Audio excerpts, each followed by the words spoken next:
Dzień dobry. Tematyką tego filmu będą schematy poznawcze. Dzięki temu wideo dowiecie się, czym są schematy poznawcze, jakie są ich rodzaje, jak schematy wpływają na funkcjonowanie każdego z nas oraz wreszcie jakie znaczenie dla coacha ma wiedza o schematach poznawczych. Zaczynamy! Schemat poznawczy to organizacja naszych uprzednich doświadczeń z jakimś rodzajem zdarzeń, osób czy obiektów. To właśnie w schematach zawiera się nasza podstawowa wiedza o świecie oraz nasze odczucia wobec określonych osób, obiektów czy zdarzeń. Na schematy poznawcze składa się wiedza uogólniona, a więc wyabstrahowana z jakichś konkretnych doświadczeń.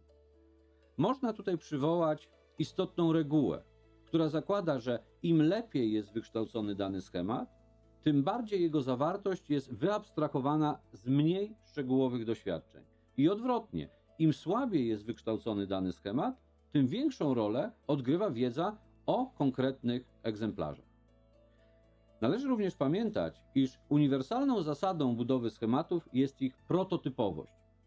Rdzeniem każdego schematu jest prototyp, czyli egzemplarz najbardziej typowy, najlepiej spełniający ten schemat i w tym sensie najbardziej idealny. Prototyp pozwala rozpoznawać obiekty i wnioskować o ich jeszcze niezaobserwowanych cechach. Aby uświadomić sobie, czym jest prototyp, zapraszam do wykonania krótkiego ćwiczenia. Zamknij oczy i pomyśl o matce. Zakładam, że każdy z Was przywołał wizerunek swojej własnej mamy. Najprawdopodobniej nie była to mama koleżanki, kolegi czy jeszcze jakaś inna postać. Dlaczego? Dlatego, że dla każdego z nas prototypem matki jest właśnie ta konkretna osoba. Ze względu na rodzaj reprezentowanych obiektów możemy wyróżnić następujące rodzaje schematów poznawczych: skrypty, schematy cech oraz schematy osób, czyli stereotypy. Skrypty są umysłową reprezentacją zdarzeń, działań lub ich ciągów. Przykładem może być tu egzamin przedmiotowy czy zakupy w supermarkecie. Skrypt bowiem stanowi gotowy program działania. Reprezentuje typowe elementy i okoliczności, które są charakterystyczne dla danego zdarzenia i które powtarzają się w większości jego wykonań.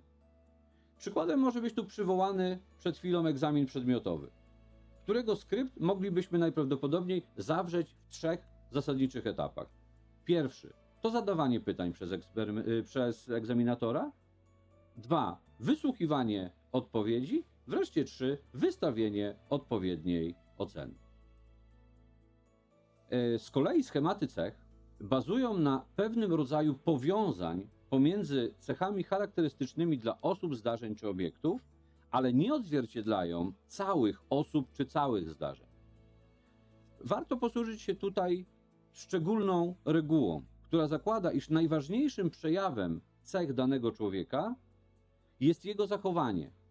Na przykład, jeśli ktoś znajduje portfel i oddaje go na policję, zostanie uznany za osobę uczciwą. Schematy cech opierają się na zasadzie inkluzji.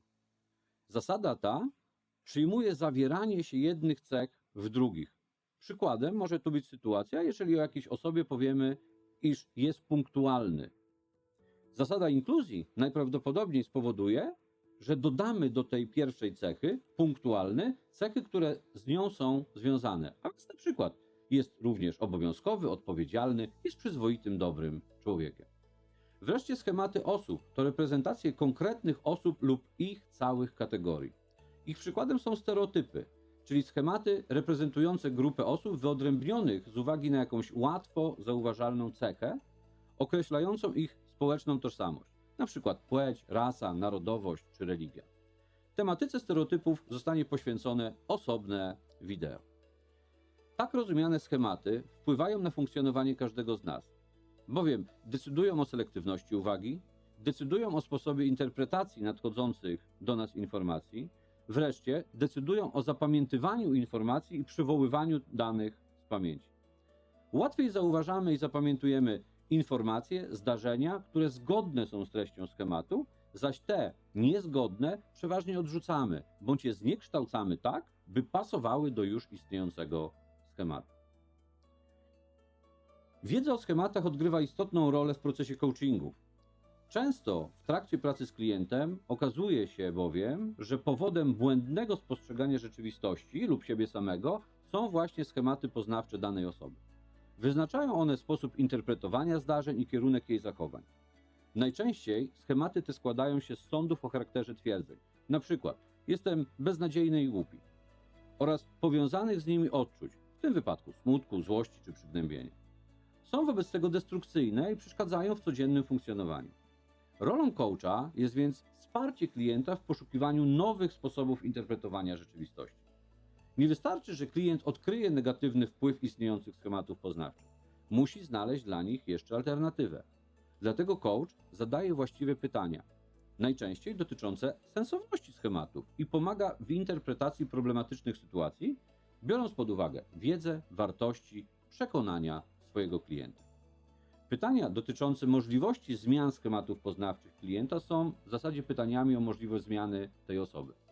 Na przykład ktoś ze schematem siebie jako beznadziejnej osoby, po przepracowaniu tego schematu i znalezieniu obszarów, w których nie zachowuje się zgodnie z tym schematem, najprawdopodobniej nabierze pewności siebie, co umocni go w przekonaniu, że wcale takim nieudacznikiem nie jest.